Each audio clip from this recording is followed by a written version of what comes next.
Hello English learners, this is Learn English with Brandon. In this video, I'm going to talk to you a little bit about English conversation and how you should practice your English conversation when talking with native speakers.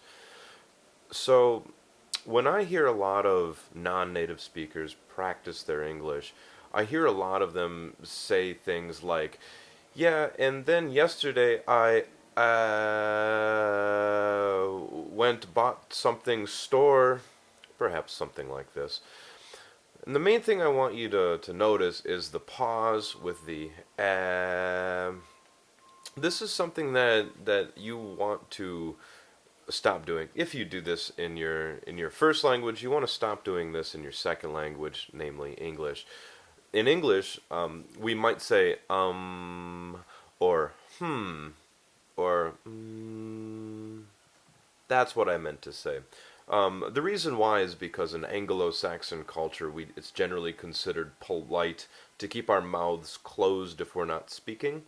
And if we look at somebody with our mouth open, it might be perceived as rude or silly, and we don't want to be perceived that way. Now you might be thinking, well, in my culture this is normal and everybody does it. And that's perfectly fine. But remember, when we're learning a second language, we are also learning their culture. It is impossible to learn another language without learning bits and pieces of those of the culture.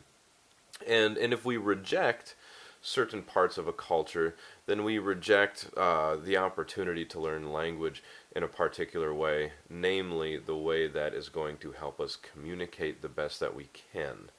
So, this is one thing that I want you to consider when practicing your conversation with other people.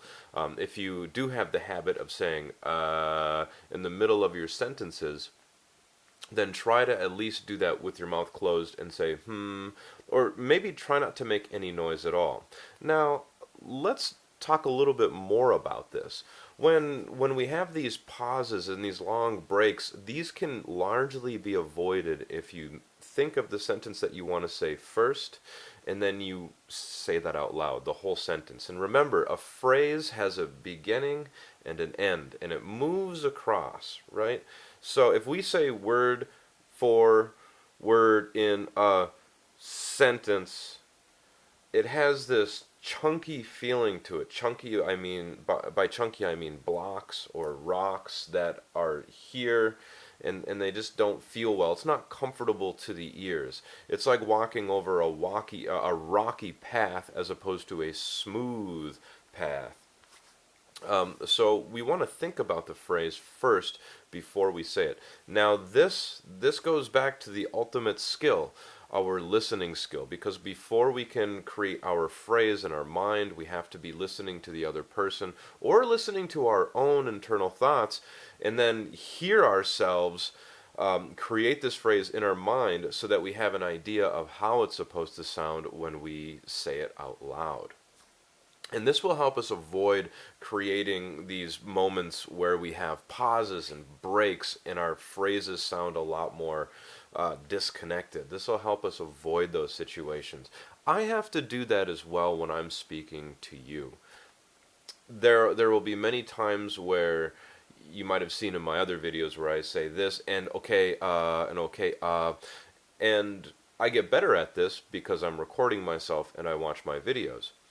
You can get better at speaking by listening to yourself, by recording your own voice. Of course, it doesn't have to be by video, but you can record yourself, and then you can hear yourself and hear where you have these breaks in your phrases, and then you can correct that because now you know exactly what it sounds like. So, the first thing we want to do, as I mentioned, for tips in practicing your conversation, would be to avoid these moments where you say, and maybe switch it to or remember the mouth closed, and then to go beyond that by creating these phrases in your mind first, hearing the phrase in your mind first, and then saying it in one smooth motion. because this is really how we communicate in any language. In all of our native languages, this is how we communicate. We have a rhythm to our speech. We have a beginning and an end. We have climactic moments in our speeches, and this is where our intonation changes. So these are things that I would like you to consider when practicing your English conversation. I hope you found this helpful. Please comment below if you have any questions. Please give the video a thumbs up if you liked it. Please subscribe to the channel, and I'll see you in the next video.